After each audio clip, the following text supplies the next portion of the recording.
সম্মানিত প্রধান অতিথি, জাতীয় সিরাত উদযাপন কমিটির আয়োজনে শনিবার ডিপ্লোমা ইঞ্জিনিয়ার্স ইনস্টিটিউটে এক সেমিনারের আয়োজন করা হয়। সেখানে বক্তব্য রাখেন দেশ বরেণ্য ইসলামিক স্কলাররা।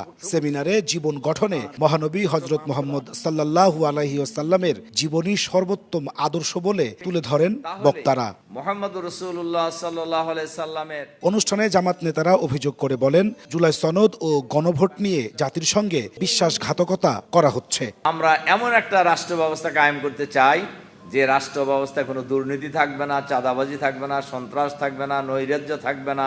আগের সরকারগুলোর ধারাবাহিকতায় আবারও তারা জনগণের উপরে জেঁকে বসে ক্ষমতাকে দীর্ঘায়িত করার একটা সুদূর প্রসারী চক্রান্ত বাস্তবায়নের পথে হাঁটছে। এটি একটি আত্মঘাতী পদক্ষেপ বিএনপির জন্য। সোয়ান গ্রুপের একটি পণ্য। আমরা 2024-এ একটা পরিবর্তনের জন্য আমরা আশা করেছিলাম, কিন্তু প্রত্যেকটা পরিবর্তন আমাদেরকে যখন একটা করে ধোঁকার মধ্যে ফেলে, তখন আমরা নতুন করে আবার নিশ্চিত হয়ে আসলে যত সংস্কারের কথা বলা হোক, ইসলামী অনুশাসন প্রবর্তন করা ছাড়া আমাদের এই জাতি এবং মানুষের ভাগ্যের পরিবর্তনের কোনো সম্ভাবনা নাই। প্রধান অতিথির বক্তব্যে জামাত আমির বলেন, একটি দেশকে খুশি করার জন্য জুলাই স্মৃতি জাদুঘর থেকে অনেক ইতিহাস মুছে ফেলা হয়েছে।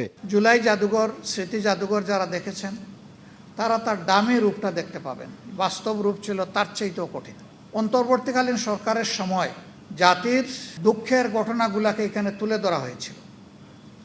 বিশেষ একটি দেশকে, রাষ্ট্রকে খুশি করার জন্য তার অনেক উপাদান এখান থেকে গায়েব করে দেওয়া হয়েছে। বিরোধী দলীয় নেতার অভিযোগ, আওয়ামী ফ্যাসিবাদ যে পথে হেঁটেছে বিএনপি একই পথ অনুসরণ করছে। 15 বছরের ফ্যাসিবাদী সরকার যে রাস্তায় হেঁটেছে, বর্তমান সরকার সেই রাস্তা ধরেই হাঁটছে। এই রাস্তা পরিবর্তন করতে হবে। এই রাস্তা ফ্যাসিবাদের রাস্তা, এই রাস্তা আয়নাগরের রাস্তা। বাংলাদেশের মানুষ এই রাস্তায় কাউকে চলতে দেবে না। দেশে কোনো নব্য ফ্যাসিবাদকে মেনে নেওয়া হবে না বলেও হুঁশিয়ারি দেন জামাত আমির। সরকারকে বাধা দেওয়া, প্রতিবাদ করা। নাজমুস সালেহী, সময় সংবাদ, ঢাকা।